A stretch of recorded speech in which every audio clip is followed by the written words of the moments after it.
마음이 여러분 안녕하세요. 행복한 마음의 예진입니다. 여러분, 우리가 오늘 하루 동안 이야기하는 시간은 과연 얼마나 될까요? 대화라는 것이 일상적으로 늘 하는 것이기 때문에 가볍게 생각하기 쉽지만 말 한마디에 천냥빚을 갚는다 라는 말도 있잖아요.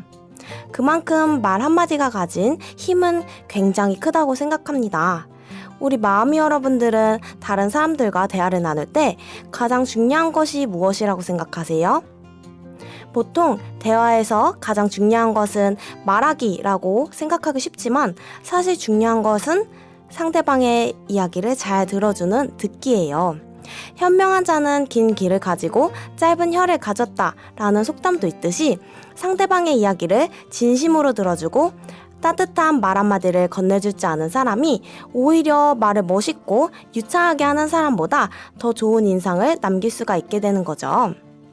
국민 MC라 불리는 유재석 님도 오랜 시간 많은 사람들에게 꾸준한 사랑을 받고 있는 이유 중 하나가 사람들과 대화를 나눌 때 상대방의 이야기에 진심을 다해 귀 기울여주고 다른 사람을 인정해주는 모습을 보여주고 있기 때문이라고 생각해요. 사람이라면 누구나 존중받길 원하잖아요. 상대방을 존중하고 배려하는 마음에서 나오는 행동이 경청이기 때문에 말하는 것보다 들어주는 것이 더욱더 중요하다고 생각합니다. 그렇다면 우리 마음이 여러분들이 어떻게 하면 더 효과적으로 상대방의 이야기를 들어줄 수가 있을까요? 경청의 방법 그 첫 번째, 상대방에게 관심 갖기. 대화는 서로에 대한 관심에서부터 시작이 되죠. 만약 서로에 대한 관심이 없다면 이야기도 그저 인사치레가 되어버리고 금방 끝나버리기 일쑤입니다. 따라서 상대방에 대한 좋은 감정과 따뜻한 관심이 좋은 대화를 이끌어갈 수 있는 첫 번째 방법이라고 생각합니다. 두 번째, 비언어적 표현에 집중하기. 혹시 마음이 여러분 이 노래 아세요? 말하지 않아도 알아요. 이 노래 가사처럼 우리는 굳이 말을 하지 않아도 우리가 무의식적으로 하는 비언어적 표현, 눈짓, 손짓, 그리고 몸짓이 나의 마음을 표현해주게 되는데요. 이 행동은 우리가 평소에 무의식적으로 하는 행동이기 때문에 상대방이 오히려 말보다 더 마음에 와닿을 수 있어요.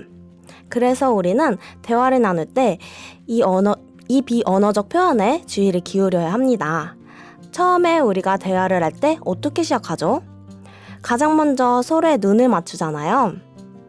따라서 눈빛, 즉 아이 컨택이 중요합니다. 만약 내가 이야기를 하고 있는데 상대방이 다른 곳을 보고 있거나 눈에 영혼이 없다. 그러면 아무리 내가 좋은 감정을 가지고 이야기를 한다고 해도 상대방에게 잘 전달되기 힘들겠죠? 그래서 우리는 상대방의 말에 집중한 듯한 눈빛으로 이야기 중간중간에 자연스럽게 눈을 바라보며 이야기를 들어줘야 합니다. 그랬을 때 상대방은 자신이 존중받고 있다는 느낌을 받게 되고 더욱더 기분 좋게 이야기할 수 있겠죠? 두 번째는 몸짓, 즉 몸의 방향입니다. 만약 상대방이 내 앞에서 이야기를 하고 있는데 내 몸은 옆을 바라보고 있다. 그러면 뭔가 집중한 듯한 느낌을 주기는 어렵겠죠. 따라서 나의 몸의 방향은 말하는 사람을 향하게 하고 몸을 뻣뻣하게 세우는 것보다는 바르게 하되 약간은 상대방에게 기울여서 말을 들어주는 것이 더욱더 좋습니다. 그런다면 상대방에게 내가 이야기에 집중하고 있다는 느낌을 줄 수가 있겠죠? 세 번째는 손짓, 즉 제스처입니다. 이야기 중에 적절한 타이밍에 박수를 치거나 상대방이 손을 이용해서 이야기를 할 때 나도 비슷한 제스처를 취해주는 거예요. 이 행동은 내가 상대방의 이야기에 공감하고 있다는 느낌을 주게 되어서 더욱더 편안하게 이야기를 이어나갈 수 있게 합니다. 네 번째는 맞장구인데요. 맞장구에는 두 가지 방법이 있어요.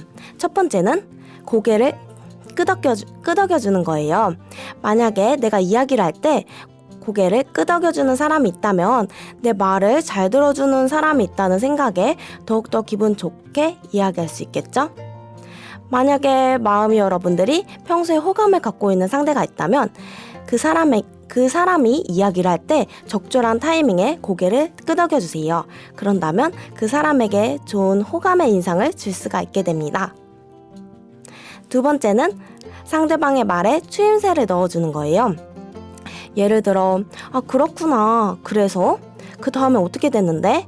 이렇게 상대방의 이야기에 적절하게 추임새를 넣게 되면 더욱더 기분 좋게 이야기를 이어나갈 수 있게 되겠죠? 그리고 또 하나, 이야기를 듣다 보면 그 이야기에 핵심 주제가 있을 거예요. 예를 들어, 오늘 나 시험 보느라 너무 힘들었어 라는 말을 했을 때 시험을 보고 힘들었다 라는 말을 이야기의 핵심 문장이 있어요. 그러면 그 문장을 반복해서 맞장구를 쳐주는 거죠.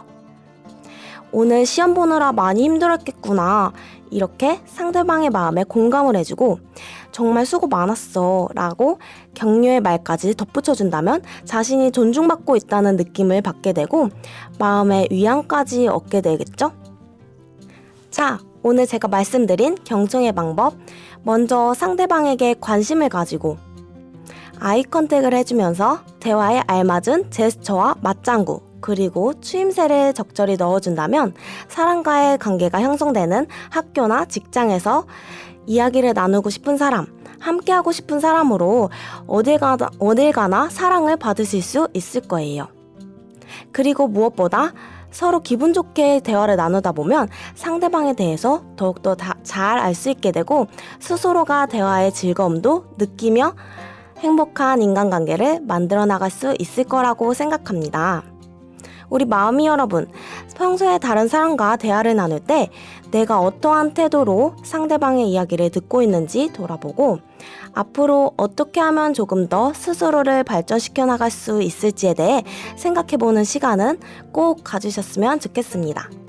오늘도 소중한 시간 끝까지 함께 해주셔서 너무 감사하고요. 다음에도 우리 행복한 마음으로 또 만나요. 그럼 안녕.